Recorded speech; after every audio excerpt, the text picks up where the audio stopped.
మనిషి పాత వస్త్రాలను విడిచి కొత్త వస్త్రాలను ధరించినట్లుగా ఆత్మ ముదుసలివి పనికిరానివి అయిన దేహాలను విడిచి కొత్త భౌతిక దేహాలను స్వీకరిస్తుంది.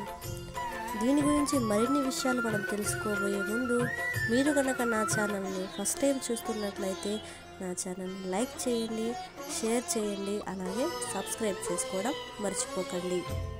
వాయువు వాసనలను తీసుకుపోయినట్లుగా భౌతిక జగత్తులో జీవుడు తన వివిధ భావాలను ఒక దేహం నుండి వేరొక దేహానికి మోసుకొని పోతాడు.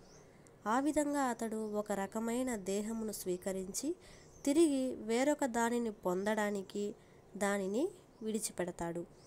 ఇది భగవద్గీతలోని ఒక లైన్ అండి. దీని గురించి మనం తెలుసుకుంటాము.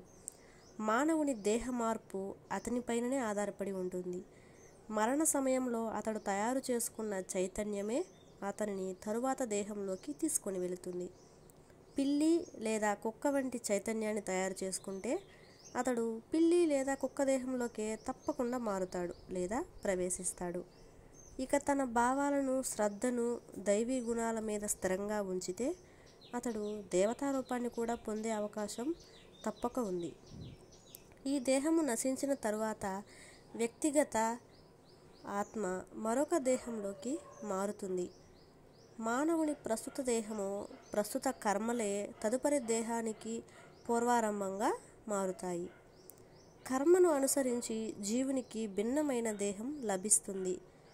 ఒక దేహం నుండి మరొక దేహానికి మార్పు చెందే ఈ పద్ధతి దేహంలో ఉన్నప్పుడు జరిగే సంఘర్షణ జీవన సంఘర్షణ అని అనబడుతుంది.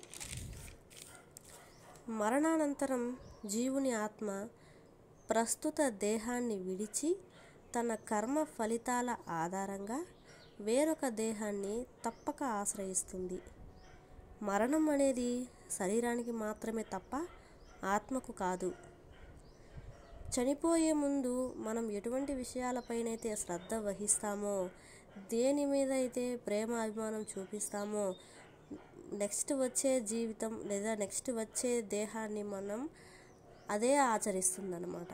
అంటే మీరు జంతువుల మీద మంచి అభిప్రాయం కనుక ఉంటే ఆ జీవుల మీద దేహంలోకి మన ఆత్మ ప్రవేశిస్తుంది. లేదా క్రూరమైన భావనలు కలిగి ఉంటే దానికి తగిన దేహాన్నే మన ఆత్మ అనేది ఆశ్రయిస్తుంది.